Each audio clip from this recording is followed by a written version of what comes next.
Hello बच्चों, let's read this question. So the question says, describe any 5 consequences of defeat of Germany at the hands of allies in First World War.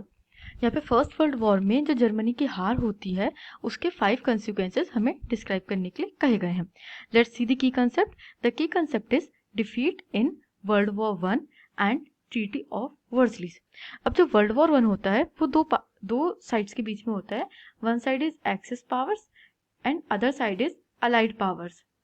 इनके पीछे world war 1 होता है जिसमें कि axis powers हार जाती है और अलाइड पावर्स जो होती है वो जीत जाती है. जो अलाइड पावर्स होती है वो एक्सिस पावर्स के ऊपर एक बहुत हार्श ट्रीटी ऑफ वर्सलीज इंप्लीमेंट कर देती है.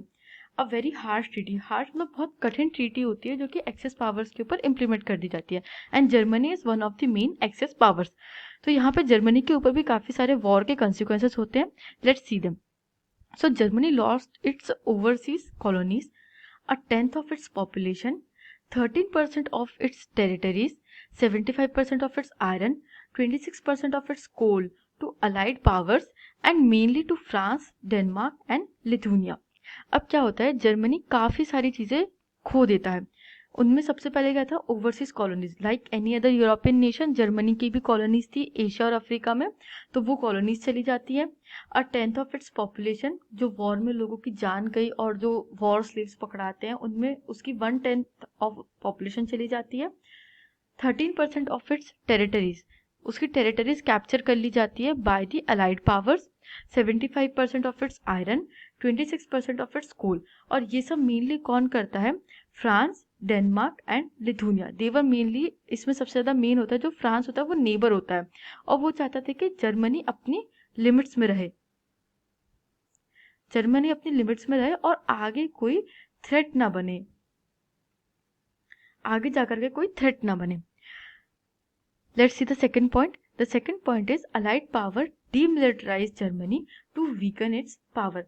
अब जो अलाइड पावर्स होती हैं वो क्या करती है, मिलिट्री खत्म कर देती है, डीमिलिटराइज कर देती है कि अब जर्मनी अपनी कोई भी मिलिट्री नहीं रख सकता और इससे इसकी जो पावर होती है वो पूरी तरीके से खत्म हो जाती है, एक तरीके से weaken its power. The third point is the war guilt clause held Germany responsible for the war and the damages the allied countries suffered. Germany was forced to pay compensating amount of around 6 million euros. अब क्या होता है, ये जो treaty of वर्सलीज होती है इसमें clause added होता है, वॉर गिल्ट क्लॉज, जो कि जर्मनी को रिस्पॉन्सिबल बना देता है कि जर्मनी की ही वजह से जो भी लॉस हुआ है वॉर में, जो भी डैमेजेस हुआ है वो सब जर्मनी की वजह से हुआ है. और इसी के अंडर जर्मनी को फोर्स किया जाता है रेम्यूनरेशन देने के लिए, पे करने के लिए रेम्यूनरेशन और कंपनसेशन. मतलब कि वॉर में जो कुछ भी लॉस हुआ, जो कुछ भी एक्सपेंडिचर आया विनिंग साइड का, वो सब अब जर्मनी को पे करना है. And this compensation was around 6 million euros.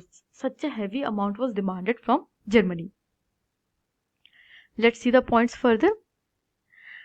Now, the Allied armies also occupied the resource-rich Rhineland for most of the 1920s.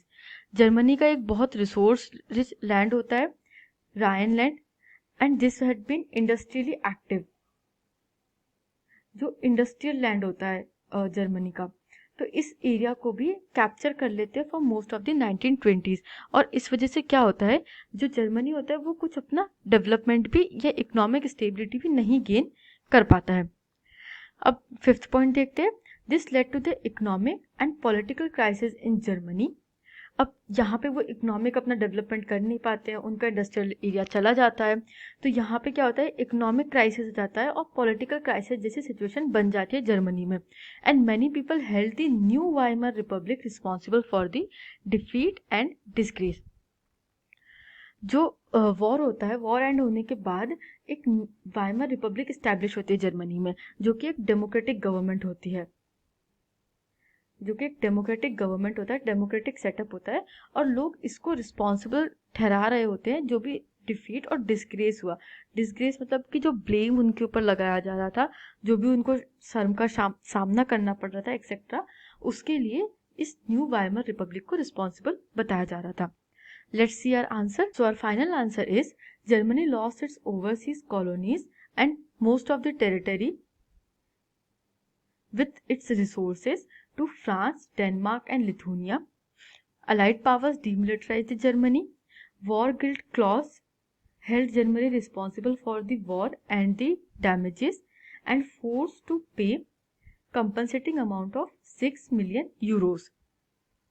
The Allied militaries also occupied the resource-rich land of Rhineland, and this led to the economic and political crisis in Germany. Many people held the new Weimar Republic responsible for the defeat and disgrace. I hope you understood this question. Thank you and best of luck.